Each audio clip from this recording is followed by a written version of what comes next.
Welcome to SpaceDoc. I'm your SpaceDoc, Dr. James, a real-life planetary scientist, here to share my passion for space, spaceships, and the Star Trek universe. Today we're going to be looking at the second issue from the Fanhome official Star Trek Starships collection.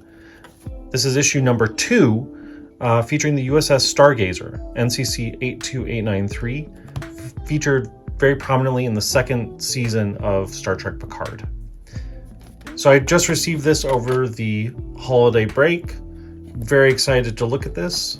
I may even be slightly more excited for the Stargazer than the Titan A, the first issue of the Fanhome collection. The box arrived without incident, in pretty good condition.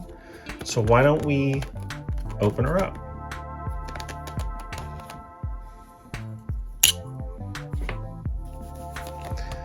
So like the first issue, it comes in this same nice purple box with a little sticker covering the latch.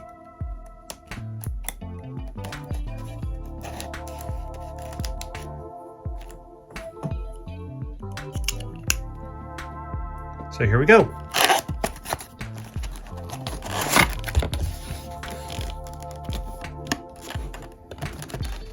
So right off the bat, we see the magazine that comes with the issue.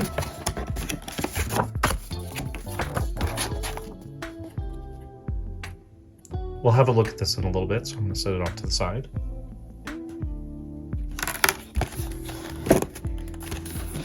Let's open it up.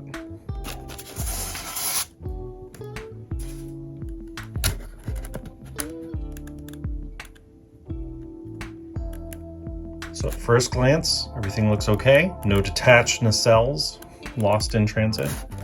We'll pull out the stand and the ship.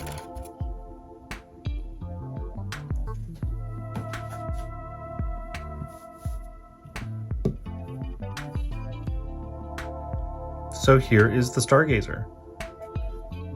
At first blush, he looks pretty great. So why don't we have a detailed look at her? We'll start from the top of the saucer section and work our way downward and backward. Start at the bridge. Can recognize the bridge module looks very much like that on the USS Titan. Should not be surprising because they reused their bridge set, so it makes sense to keep the thing look pretty similar. This ship, unlike the Titan, has a lot of windows all over the primary hull, which is great. I made a comment about that in my review of the Titan. I wish that had more windows because it really does add a sense of scale here. The common perennial question with Eaglemoss and now Fanhome models is, do the windows match the mold? And if you look really carefully, you can see that no, they don't. The alignment's pretty good. It's very close, but not quite there. You'll notice, say, right here in the front, you can see some dark indents because I have the light off to the right. Those dark indents are the mold, and then you have a light blue print indicating a lit up window. And you can see that the lit up window is just ever so slightly above the indented mold. But it's really close. That's less than a millimeter off. Honestly, at this scale, I think that is forgivable. But I do really like the amount of windows on this ship.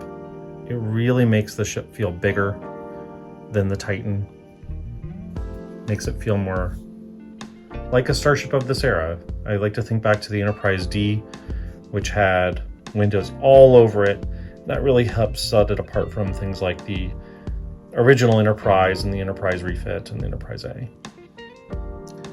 So on the side we have 2 phaser strips, the dark molded detail on either side. Those are very nice. There's a little indent on the top of it that's probably very hard to make out in this camera, but it's a nice molded detail. Looks just like phaser strips of this era should. You can see a nice transporter emitter, this golden yellow grid pattern on either side of the saucer. The registry itself, NCC-82893, looks pretty good.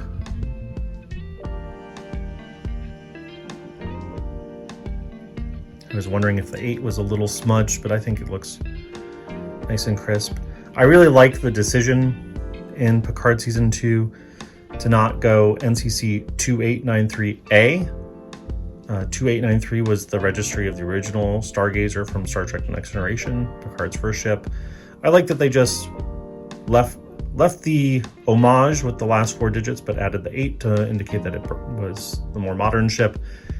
I think it's totally appropriate that not every ship in the fleet gets to have a legacy prefix code added. Otherwise, we end up with like 20 named ships and they all get A's and B's and C's. The Stargazer is important, but I don't think it's that important. And I actually really like that they used the Stargazer in Picard Season 2. It feels like the perfect ship to use for a Picard-centric show. It's got a legacy all of its own. It has a connection to Picard. Let's move back from the bridge. You can see a lot of molded in detail on this ship, which is really nice. You have 2 sort of refit or Miranda class warp field governors. I think I called them warp crystals, which I don't remember where I got that lingo from. Because the Titan also has some similar structures, very much a callback to the Mirandas and Constitution refits. The Stargazer in the show was interesting because it had this sort of submerged deck back here that was probably a shuttle bay or a cargo bay. We'll see if the magazine that comes with this talks about it in more detail.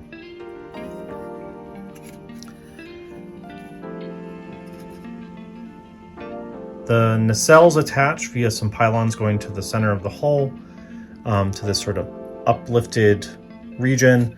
These nice, like, I don't know, extensions on either side of the base of the pylon. They kind of make me feel a little bit like the USS Shenzhou, which maybe shouldn't be too surprising since I know John Eves played a role in designing the Stargazer. He also designed the Shenzhou from Star Trek Discovery.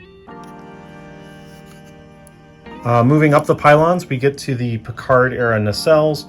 The pylons themselves, they have the registry printed on them quite nicely, another phaser strip on either side. A lot of really nice gray-white paneling, which is actually an interesting distinction from this compared to the Titan. So there is, I guess I could call this a subtle Aztecing, where there is quasi-rectangular patterns of alternating colors of gray. The Aztec pattern is really used in Star Trek to bring out texture in the ship, make the ship feel bigger.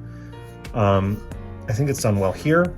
On the Titan, at least on the Fanhome model, and I don't recall for the actual CGI model, it was much more of a weathering, like, wash on the model. And I like this Aztecing detail a little bit more.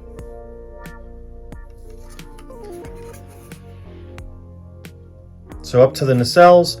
The nacelles, again, they're the same style of nacelle as the USS Titan. The Bussard collectors, so the sort of front reddish region here, it's a little bit darker, it's a little bit more red. I actually kind of like that a little bit more than the Titan, which has a little bit more of a subdued orange. It is a translucent plastic, as is this blue on the side of the nacelle. As you can see, if I can get this close, there's a little bit of a painting misprint, a little bit of gray on the warp grill here. It's okay. Moving back to the back of the nacelles is again more blue plastic that is also translucent, which is nice. It's a pretty thin amount of plastic, and I'm glad that they were able to mold it in the same color and translucent form as the grill up here. It's something that I wish that Eaglemoss had been able to do better on their Discovery model, which The USS Discovery has these like blue grills that run all the way from the front to the back. And on the Eaglemoss model, they become painted about halfway back. And it's really nice that they're at least consistent here. On the very back here, probably hard to focus, there's a tiny little registry, some running lights.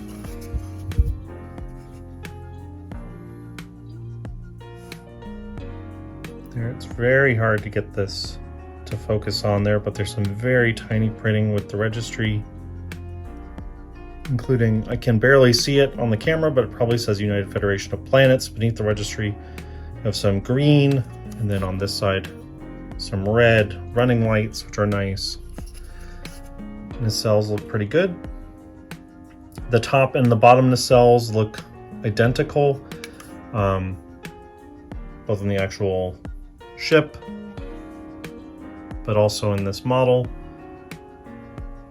It's actually kind of clever here. They have these. So I mentioned that the nacelles have this translucent blue at the back. The bottom of it looks to be another very tiny piece to cap off the blue. Make sure that it doesn't look transparent. It blends in very well. Overall, the nacelles look good,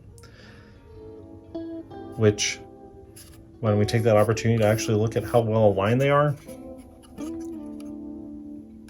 So the warp nacelles on almost all Star Trek ships should be parallel, nicely well aligned.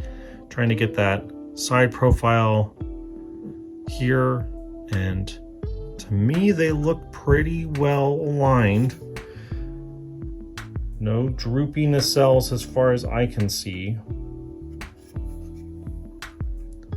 Looking by eye, it is very hard to see any droop. Maybe there's a little bit of cant to the nacelles that I don't think should be there, but it is trivial. This is for a 4 warp nacelle chip. They did a very good job at getting these things well aligned, which is great. Okay, let's jump back to the primary hull. On the back, on the aft of the ship, there's lovely dark paneling and printing of the name and registry again. It's actually on some gridded texture, so depending on the light, there's a lot of shadowing. I think that looks pretty good. There are shuttle bays back here that are molded in. You can see the grill pattern there from the oblique lighting. They don't really have a paint tone to them. I'll have to flip back to the magazine to see if they should be a different color. There are some windows here on the edge of the saucer back here, and maybe by eye they look a little bit rounded, which is something that I recall from a few number of the other Eaglemoss models. Is sometimes on the middle print the details are a little bit less sharp, a little bit more subdued, which must have something to do with the way they're manufactured. But I'm glad here it's on the back. It's not really noticeable elsewhere on the ship, and even here it's pretty subtle. That gray texture that's associated with the warp field governors goes underneath the pylons, which is nice. It's hard to get on camera, but they didn't say skimp on the paint because it was hard to access. So that was nice. There are 2 impulse engines, one on either side of the ship here, and I believe these are painted in red orange. I think I'm fine with them being painted. They have some grill texture in there, so yeah, they look pretty good.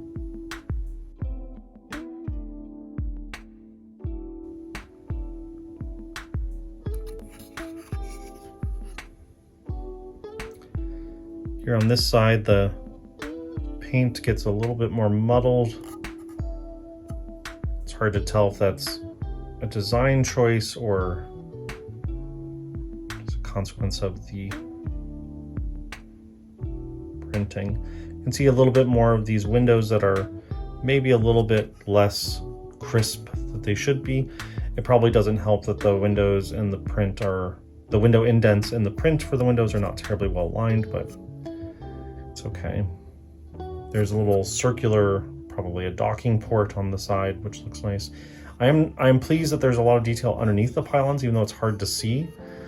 It's nice that that wasn't missed. Moving back to the saucer, I didn't mention that there's a nice red sort of pin striping that runs around the rim of the saucer. RCS ports, which I should mention, that's reaction control system. Real thing on spaceships. These are little thrusters that maintain the orientation of the ship or change its orientation.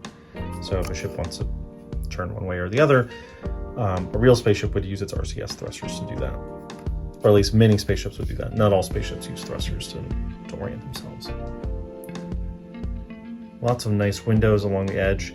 The edge of the saucer, it comes to sort of a rounded point that's going to be hard to properly show on camera here.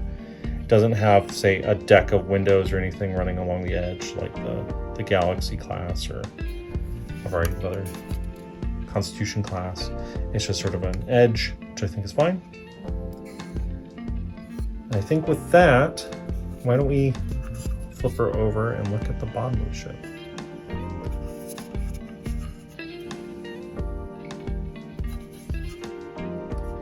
So now I'm holding the ship upside down.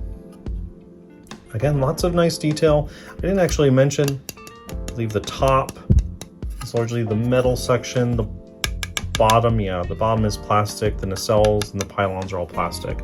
So the top of the saucer and the edge of the saucer is the metal, which I want to explain why back here it's the window molds are a little bit more subdued. The bottom of the ship looks great. There is a deflector dish or a sensor pallet, probably both. Down here on the bottom, it's a very small deflector dish for a ship this size. It appears to be painted sort of a flat blue in 3 sections. It would have been nice if that was molded plastic, but that's a pretty small detail, so I can live with it. At least they painted it. There are a variety of windows. Here the window mold and paint alignment is maybe a little bit better than on the top of the ship. There are 3 phaser strips here with nice red warning details on their edges and sides. Again, transporter emitters on either side and in the middle of the saucer, along with this sort of bottom phaser strip. There is text. It says Stargazer. I like that they added these triangles, maybe they're landing legs. This is a detail from the original USS Enterprise, the original Enterprise. They brought it back for the Enterprise E, so I guess they brought it forward again into the Stargazer. Lots of nice molded detail. There's some indented paneling here, whether those are windows or sensors or something. Again, some RCS quads on different portions of the ship. Looks pretty good. I guess these are also warp field governors down on the bottom. Again, a detail from the Reliant and the Enterprise refit. They are in slightly different positions than on the top of the ship. Here they're closer to the middle. Here they're a little bit more outboard. A similar patterning though. Lots of nice detail in there. If I can get the light. The pylons also have the registry printed on them. The pylons are not quite symmetric, top and bottom. You can see on the top of the Stargazer, there's a sort of a hub of structure up here, down here on the On the bottom of the ship, they come to individual pylon ends. I like the little breaks in up-down asymmetry. The original Constellation class Stargazer, it's always a little tricky to orient. There's certain things that are only on one side or the other. It has a more clear-cut top and bottom, which I appreciate. And actually, one thing I'll mention is the if I can get the alignment here. You can see that the upper warp nacelles are ever so slightly closer to each other than the bottom nacelles. So there's, again, a sort of a breaking of the symmetry, and I like that. It actually reminds me a little bit of the Europa, USS Europa from Star Trek Discovery Season 1. It also had a little bit of these asymmetries for a quad nacelled ship. Two of the nacelles were slightly closer. They weren't perfectly aligned vertically either. You can see here the top nacelles are staggered a little bit forward than the bottom nacelles, which I like. The detail on the bottom of the ship is nice. This structure here feels very much like a boat hull or like a very flattened, I don't know, maybe an Excelsior or Enterprise E. It's not very thick, the secondary hull, if you could even call it. It's not really a secondary hull. It's sort of a blended hull. Kind of gives airplane vibes. And again, you can see these sort of Shenzhou-like extensions. They give a nice sort of interesting side profile, add a lot of dimension from different angles.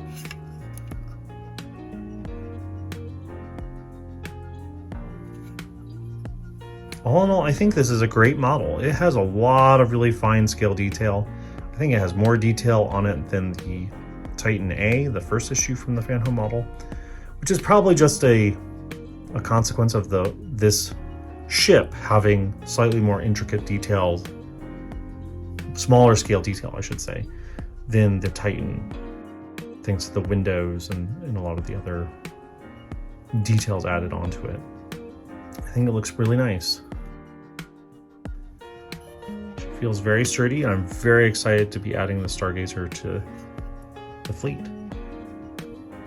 One thing I didn't mention is that the Stargazer is technically a Sagan class vessel. I think it's mentioned to be the first of this new class of vessel in Starfleet. And as a planetary scientist, I have to acknowledge that this is a wonderful call out to a very famous planetary scientist, Carl Sagan. Carl Sagan is renowned in the planetary science community. He was an outspoken advocate for planetary science, for astrobiology in the very early days of astrobiology. He's well known for a variety of things to the public, including things like the golden record on the side of Voyager, in addition to plaques on Pioneer. He was involved with SETI. He was one of the founding members of the Planetary Society, which is the advocacy group for planetary science. And if you are interested in planetary science, I highly recommend you go check out the Planetary Society. So it's really great that this ship is named after a famous planetary scientist. Okay, well, now that we've had a really thorough look at the ship, let's actually check her out on the stand. So, just like the first issue with the Titan, it's the same identical Eaglemoss heavy-weighted stand, no sticker on the bottom, with a clear plastic stand for the ship to clip into.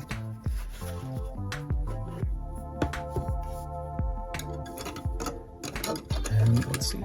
So the stand sort of clips onto the saucer, onto the blended hull, sticking between the pylons and the main body of the ship, which is probably good for making it secure. So as you can see, the ship has almost no vertical rake. It is very nearly parallel to the ground when clipped into the stand, which always makes me a little worried. Eaglemoss and Fanhome models, well, I should say, Eaglemoss models had a penchant for often not sitting well on their stand and tipping forward. being a little too front heavy. And I hope the Fanhome models, I hope they pay attention to that and don't end up in that scenario. It looks like the stand is sufficiently sturdy that this is not at least easily going to fall forward. If I tilt this sufficiently far, I'm actually, maybe not. It's pretty good in there, and it probably has to do with the fact that it's clipped in such a way that it's got the pylons to help keep it sturdy. In contrast to things like the XL Voyager, which was very front heavy, or the XL Reliant, they would always tip out of their stands, and you'd always be worried about them knocking over other things or damaging themselves. This seems pretty good. I do wish it maybe had a little bit more of an upward rake, an upward tilt. Could make it more dynamic.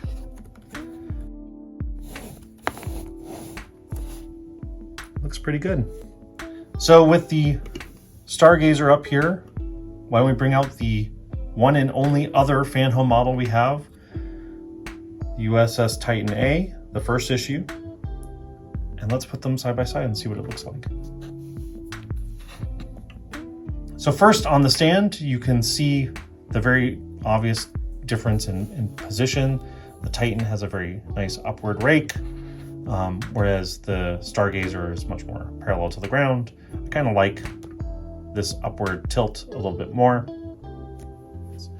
You can see that the Stargazer is ever so slightly shorter, this way on camera, in length than the Titan. They're almost maybe the same height.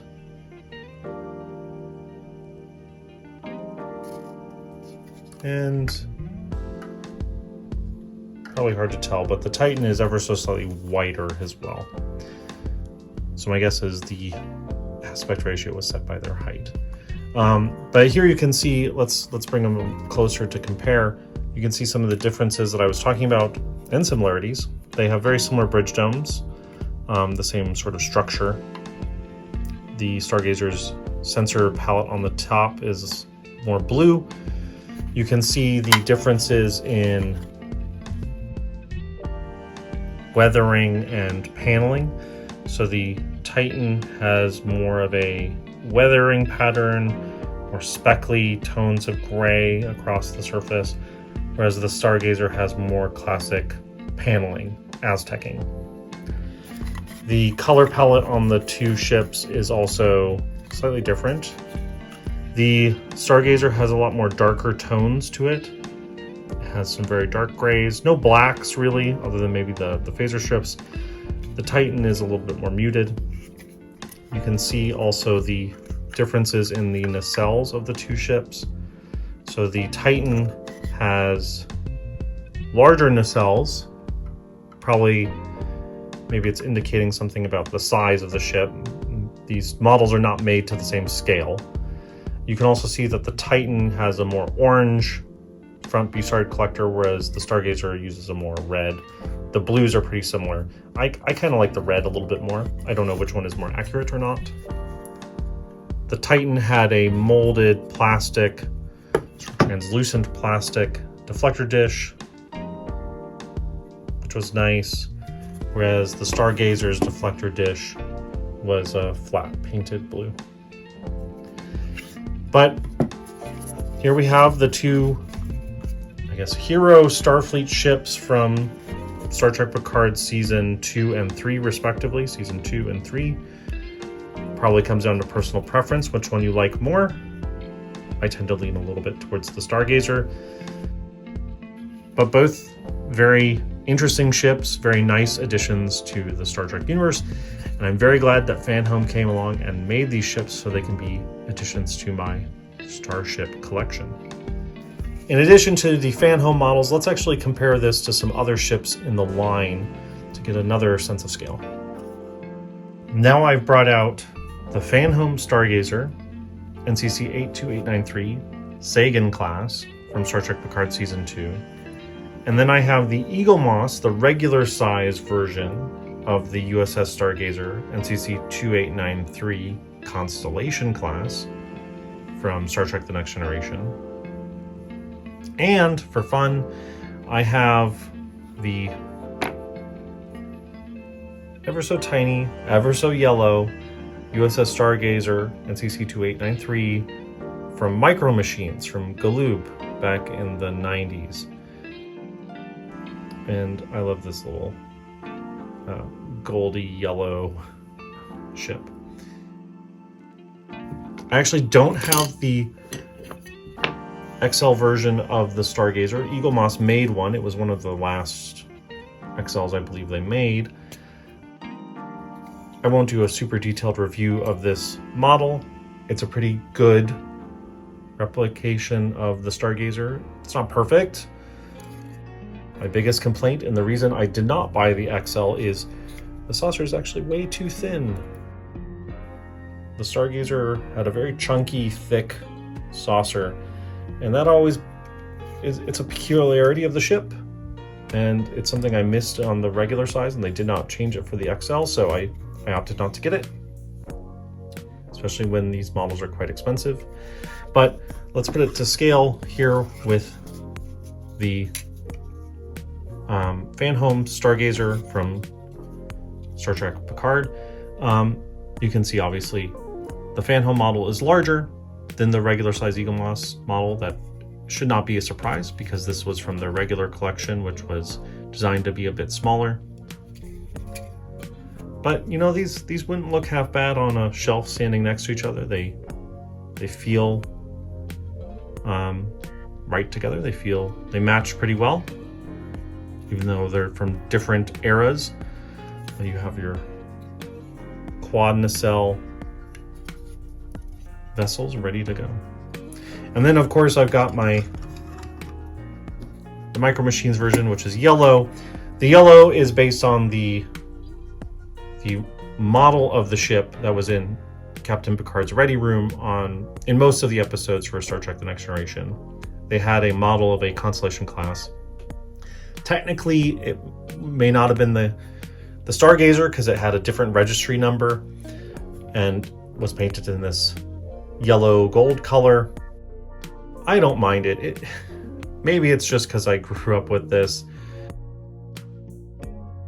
I am amused by this color choice, and I know that there are fan theories about why it's this color. But in any event, this is pretty easy to get a hold of these days. They made a lot of these. This thing is absolutely tiny in comparison to the Fanhome model.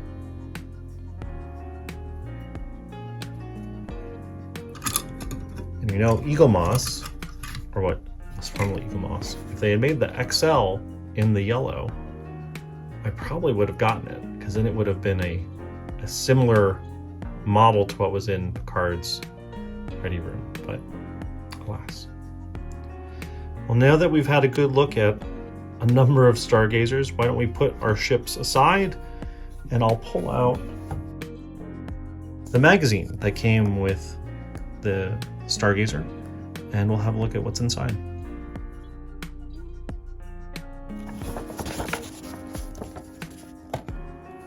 So like the Eaglemoss and the first Fanhome model, the first page has instructions for how to display it, a nice profile, and some basic details, including acknowledging that it's, again, the Sagan class, captained by Cristobal Rios, and some aspects of its weapons and defenses.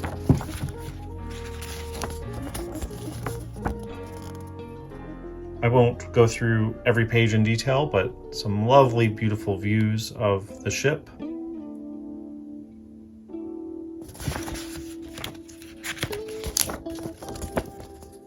Some nice orthographic views of the ship, although I'm going to give the same caveat, the same criticism that I gave for the Titan, is I really wish that they actually labeled things on these ortho views, like that these are phaser strips, this is the bridge, here's the impulse engines.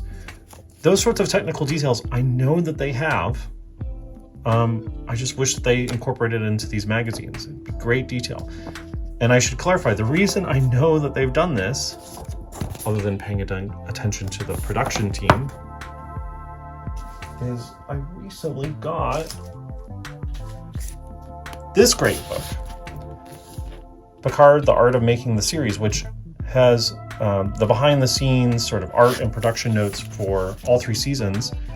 It even has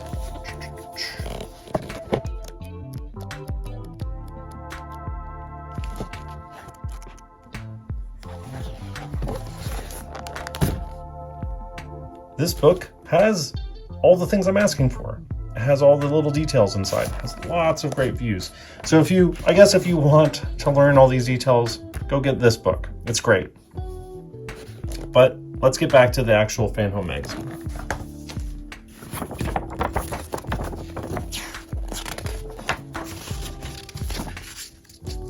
So next, some good production art showing the evolution of the design of the ship. I'm sure the text here describes how they came to design this vessel, including a lot of work by Dave Blass. There's a lot of DNA in here from John Eaves and a variety of others. Now this I do love. I love seeing concept art. So here's some beautiful concept art for the Stargazer. Again, some of this vaguely reminiscent of things that we saw in Discovery, particularly season 1 and 2. Like this bottom one kind of feels like the Buran a little bit. So you can see the very classic John Eaves-ness of this design. This one's interesting. Looks like they're making comparisons to the Reliant.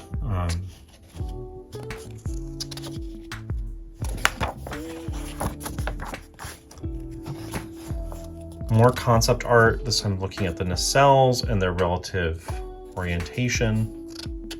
Here they were sort of more like the classic Stargazer, the original Stargazer, with the nacelles in sort of a tipped on their side configuration. More production notes. I'm really eager to have a look at this. And it looks like they're talking about that same offset I was describing earlier, versions where they were sort of very parallel and leveled with each other. Other ones where the nacelles are at slightly canted angles. And with that, that's the end of the magazine. So this has been SpaceDoc's reviews of the USS Stargazer from Star Trek Picard Season 2, Sagan class NCC-82893, produced by Fanhome, a lovely die-cast plastic model, the second of their Starship collection. And honestly, I'm very pleased with this one. I have much fewer complaints, I think, with this compared to the Titan A. Although that might be just because I think I like the design of this ship a little bit more than I like the Titan A. But the model is great, lots of great detail, no major faults. I think the only thing that I would note is, again, always the issue with the alignment of windows and molds, but really it's very minimal here, so I think they did a great job. I think everything looks pretty good. So with that, I'll close. Thank you for watching. If you want to see more, be sure to like and subscribe. I have actually, over the holiday break, gotten a lot of Christmas gifts of different Star Trek starships, not just Eaglemoss and Fanhome models, but all sorts of other things. If you're interested in me reviewing other ships, please let me know, or other toys related to Star Trek or space. I don't have that much room in my collection anymore, but I am always eager to get more spaceships. So with that, thank you very much. Live long and prosper.